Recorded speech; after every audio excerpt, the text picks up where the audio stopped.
There is the news at 10. First, the highlights.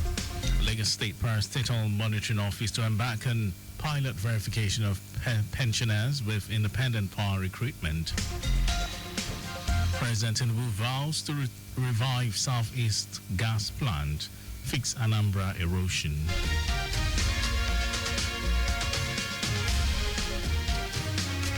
On foreign, United Kingdom Treasury Minister describes UK-US trade deal as huge relief.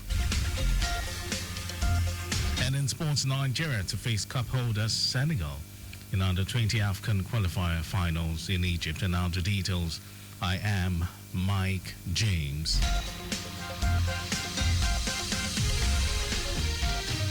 The Lagos State Parastatal Monitoring Office, PMO, is set to embark on a pilot verification of pensioners in parastatals.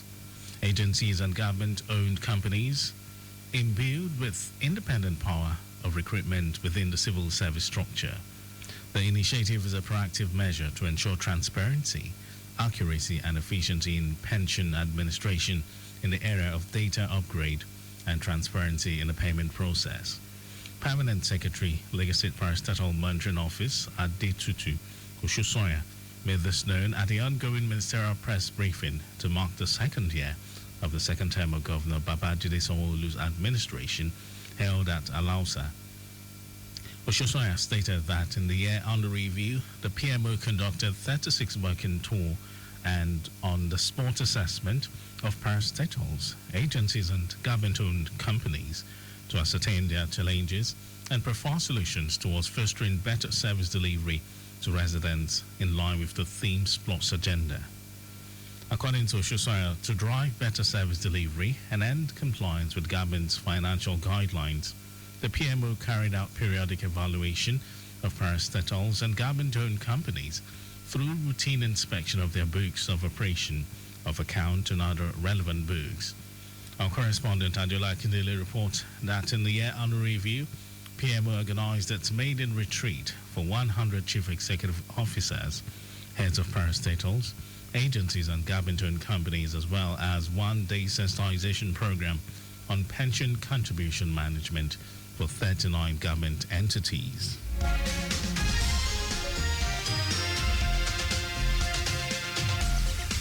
The Lagos government has issued an extended vacation notice to remove valuables to residents and owners of structures on the Kota River setback as the state commenced the poking of fences on the setback.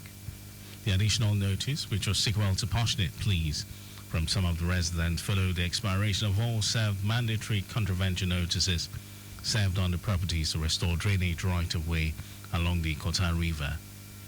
Commissioner for the Environment and Water Resources, Tokunbo Wahab, while speaking with journalists after an inspection tour to the affected areas, cutting across Oral, West End and parts of Mega Mount Estate in Lekki, said the removal of all contravening structures will commence in order to find a lasting solution to flooding issues in the axis. He said government had received several complaints, and whilst it was engaging the property owners to find a win-win solution with reduced economic impact on homeowners, some developers have gone ahead to further sandfill and push back the Kota River. Wahab said the government has decided to give some more time to homeowners to relocate their families and their valuables, hence the shift in the date for commencement of the restoration process. The Board of Secretary of the Lagos State Christian Pilgrims Welfare Board, Bolabo Okudero, has encouraged Christian faithfuls to prioritize pilgrimage to Jerusalem over vacation. And while speaking on Know Your Agency, a program aired on Lagos Traffic Radio in collaboration with the Parastatal's Monitoring Office, Okudero emphasized the spiritual fulfillment and life-changing experience that a pilgrimage to Jerusalem offers. Citing Zechariah chapter 8 verse 22, Okudero highlighted the significance of visiting Jerusalem to seek the Lord and entreat Him, urging believers who can afford vacations to Western countries to consider visiting Israel through the Legacy Government's pilgrimage program. In the same vein, Okudero has praised the Legacy Government's pilgrimage services, stating that they are the best in Nigeria. Okudero, who gave the commendation during a courtesy visit to the general manager of Eco FM Radio Lagos, Jide Lawal, highlighted the state's exceptional service delivery, citing top-notch arrangement for security, safety, accommodation, feeding, and transportation. He attributed the success to the state's collaboration with the Nigeria Christian Pilgrim Commission and emphasized the presence of trained staff, medical personnel, experienced tour guides, and renowned clerics to cater to pilgrims' physical and spiritual needs. Okudero encouraged intending pilgrims to take advantage of the subsidized, safe and reassuring services with 2 batches scheduled for July, August, and November-December. In his response, General Manager Eco FM Radio Lagos, Jide Lawal, congratulated Okudero on his appointment and pledged to promote the board's activities, aiming to increase patronage among intending pilgrims.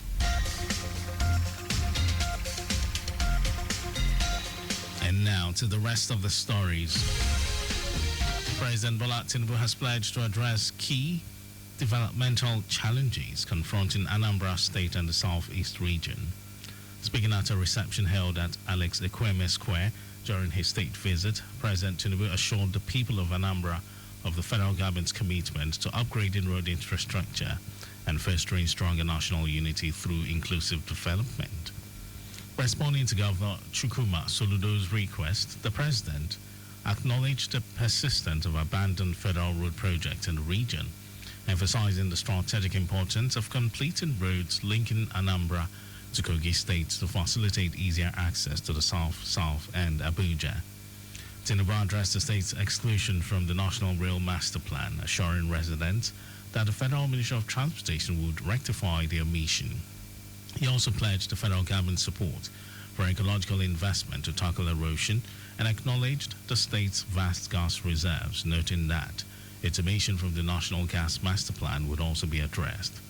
Commending the state government's effort in improving security, President Tinubu reaffirmed the federal government's commitment to collaborating with Anambra and the Southeast to ensure peace, stability, and shared prosperity.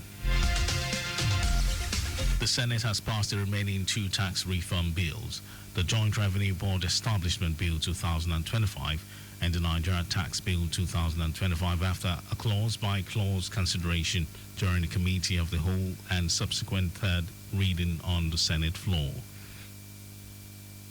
Senate President Godswill Akpabio, who also constituted a conference committee to ensure harmonization of the process, stated that this feat marks the first time Nigeria would have a set of modernized tax acts.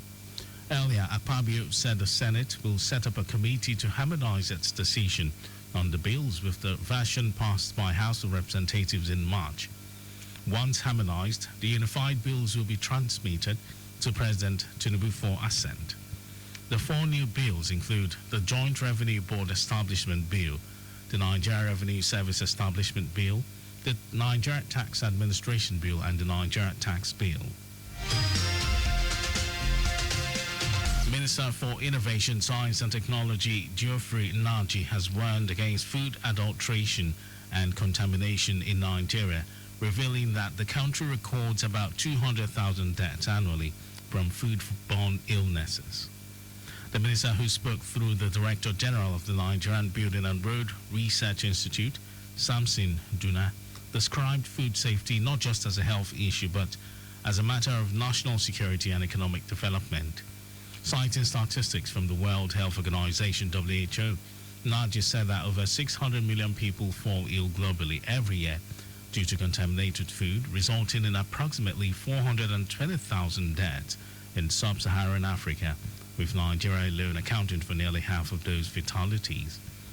Naji emphasized that his ministry, through the Nigerian Council of Food Science and Technology, is working to strengthen regulatory oversight across all levels of government, particularly at the local government level where food safety supervision is weakest.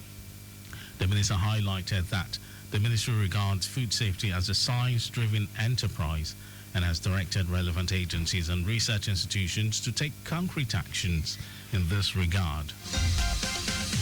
And over to some foreign news. The United Kingdom Treasury Minister Darren Jones says the UK-US trade deal has saved jobs and is a huge relief The United States and United Kingdom agreed a trade deal to reduce import taxes on some British cars and metals, but Shadow Trade Secretary Andrew Griffith says it is disappointing.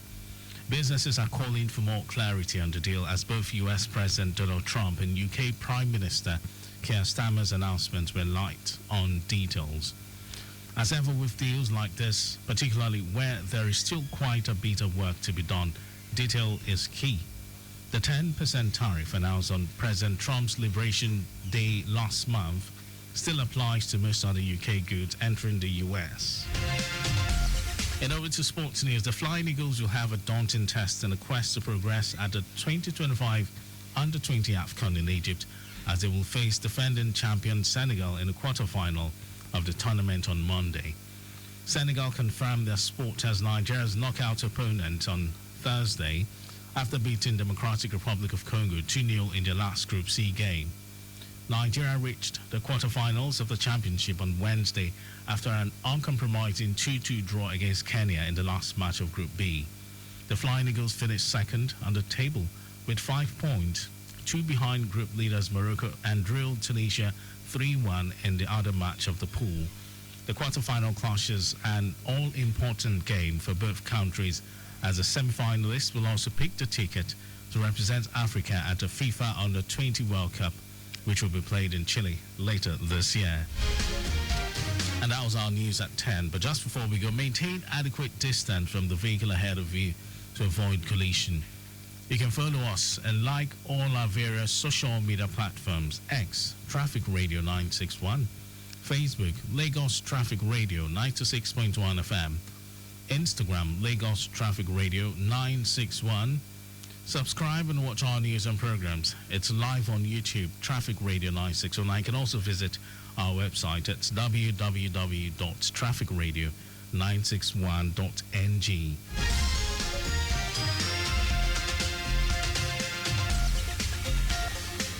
Did you know that under the Sanwo-Olu administration, 18,000 teachers were trained under EcoExcel? You can get more details on the Lagos State Government website. And to end the news, here are the highlights of the major stories. The Lagos State Parastatal Monitoring Office PMO is set to embark on a pilot verification of pensioners in parastatals agencies and government-owned companies imbued with independent power of recruitment within the civil service structure. President Bola Tinubu has pledged to address key developmental challenges confronting Anambra State and the Southeast region.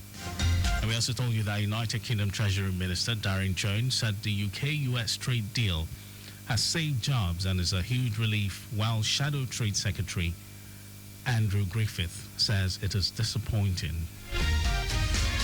And in sport, the Flying Eagles will have a daunting test in a quest to progress the 2025 Under-20 AFCON in Egypt as they will face defending champion Senegal in the quarterfinal of the tournament on Monday. And for contacts with the newsroom, send a message to info@trafficradio961.ng. That ends the news broadcast. It was compiled by Coyote Mafalashiru. Thank you for listening, Lagos. My name is Mike James. Beautiful morning to you.